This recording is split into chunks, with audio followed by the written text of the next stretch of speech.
চেষ্টা করবেন আপনার কান পর্যন্ত যেন ওই কথাগুলো না পৌঁছায়, যে কথাগুলো আপনার অবর্তমানে আপনার সামনে রসগোল্লা সাজা মানুষগুলো বলে বেড়ায়। বিশ্বাস করেন, যদি আপনি একবার বুঝে ফেলেন যে আপনার পিঠ পিছে আপনার বিশ্বস্ত মানুষগুলো আপনার সম্পর্কে কি বলে বেড়ায়, তাহলে তাদেরকে ঘৃণা করতেও আপনার ঘৃণা লাগবে।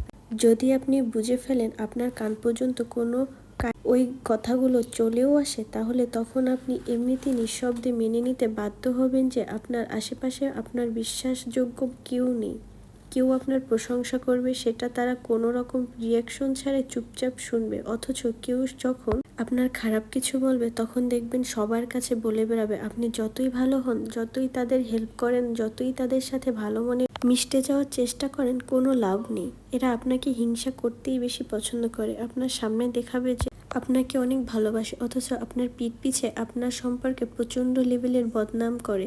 দীর্ঘদিন ধরে আপনি সবকিছু জেনেও চুপচাপ সহ্য করতে করতে যখন আপনার মতের সঙ্গে তাদের মতের অমিল হয়, একবার সামান্য দু একটা কথা বলে বসবেন, তখন এই বুঝতে পারবেন তাদের আসল রূপ। তাদেরকে এতদিন ধরে দেখানো আপনার সমস্ত সম্মান, ভালোবাসা, স্যাক্রিফাইস বিশাল আকারে ঢাকঢোল পিটিয়ে আপনার মুখের উপর ছুঁড়ে মারবে, যেন এগুলো তাদের কাছে কিছুই ছিল না। আমার কথাগুলো বিশ্বাস হচ্ছে না? আমার কথাগুলো আপনার জীবনে একবার অ্যাপ্লাই করে দেখতে পারেন। বিশ্বাস করেন, কেউ কারো আপন না, শুধুমাত্র সামনাসামনি আপন সাজে।